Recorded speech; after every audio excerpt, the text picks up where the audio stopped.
Այ այդ եմ ուզում հասկանալ։ Ես առաջարկում եմ այդ հարցը անմիջապես հնչեցնել Տիգրան Ուլբաբյանին, չնայած ես տեղյակ եմ հարցի պատասխանից, այնուամենայնիվ քեզ երբ որ տարել են ոստիկանություն, որևէ փաստ դրել են քո դեմ, ասում են օրինակ, այս ինչով պայմանավորված գտնում ենք, որ դու ես մեղավորը։ Չէ, ոչ մի փաստ։ Ինչ էին իրենք ասում, կոնկրետ իրենք քեզ ասում էին, ընդունի, որ դու ես եւ վերջ, թե Ես ելույթներում ասել եմ ինչ, նորից։ Բայց ուզում եմ հասկանալ տրամաբանորեն, երբ որ ոստիկանը պնդում է, որ դուք եք կատարել այդ հանցագործությունը, պիտի ինչ-որ փաստարկ բերի, կամ ասի ես գիտեմ, որ դու ես ինչ-որ մի բան պիտի ասի, չէ՞։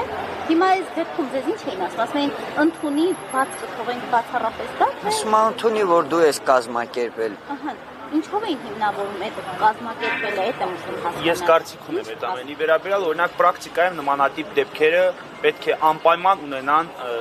այսպես ասած, կազմակերպված խմբի կողմից այդ ամեն ինչը ձեռնարկում եւ ունենում են հովանավոր, այսինքն անձ, ով որ այսպես ասած ուղղորդում է, ցույց է տալիս, մերկացնում է, ցույց է տալիս որտեղ են այդ գտնվում օրինակ այդ ոսկեղենը եւ այլն եւ այլն։ Բայց Տիգրան Ուլբաբյանը դրան տվել է տրամաբանական պատասխան, ասում է, եթե ես լինեի ուղղորդողները հանցագործներին կամ եթե ես այդ հանցագործության հետ որևէ կապ ունենայի, ապա ես շատ լավ գիտեի, երբ այդ աղջիկը գտնում տանը, երբ չի գտնում այդ աղջիկը տանը, ավազակային հարձակում չէի գործի, կկատարեի սովորական գողություն։ Եվ սա տրամաբանական եւ շատ պարզ պատասխան է։ Ինչ վերաբերում է ոստիկանների կողմից իր վրա վերցնելու հիմքում դրված որևէ փաստարկներ, այսօր առիթ հարձակումության ժամանակ այդ տվյալները կպարզվեն առհասարակ Տիգրան Ուլբաբյանը ինչ գործունեներ ոստիկանությունում 7 ժամ շարունակ։ Եթե նրանք որևէ կասկած ունեն, ձերբակալման արձանագրություն կազմվել է, բացատրություն վերցրվել է, թե ոչ, արձանագրություն կազմվել է, թե ոչ, ինչի հիման վրա է նա կասկածվել։ Այդ բոլոր հարցերի պատասխանը ես կարծում եմ ճիշտ կլինի ստանանք ոստիկաններից։ Այ ես շատ լավ կլինի, որ նրանք այս հրապարակային դռնով էլ դուրս գան գլխավոր մասնաշենքից եւ գլխավոր դուռից եւ հնարավորություն կունենաք նրանց հարցեր հնչեցնելու, ինչի համար է Տիգրան Ուլբաբյանին այնտեղ այդքան ժամանակ պահել։ Պարոն Երիցյան, դուք միջնորդել եք ստանալ նաև տեսագրություններ, կրիչներ, միջնորդել եք մի քանի հարցերի շուրջ, որոնք են բավարարվել այս պահին։ Այս պահի դուրսությամբ ես բավարարման վերաբերյալ որևէ որոշում չեմ ստացել, բանավոր վերաբերյալ եւս չեմ իրազեկվել, միջնորդել եմ նաև քննիչին,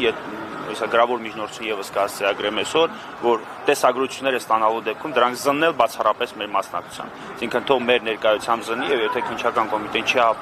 ապահովում հրապարակային դատավարություն, մենք ինքներս կապահովենք հրապարակային դատավարություն եւ կհասկանանք մի հատ զննության արդյունքներով, այսինքն այդ գրիչների զննության արդյունքներով ինչ արձանագրվում։ Հիմա պետք է սպասեք քննիչի պատասխանին, եկել են ոստիկանները թե ոչ, պիտի տեղեկանաք։ Ձեզնից որ խոսեմ, այո։ Մինչ Ռոման Երիցյանը կտեղեկացնի ոստիկան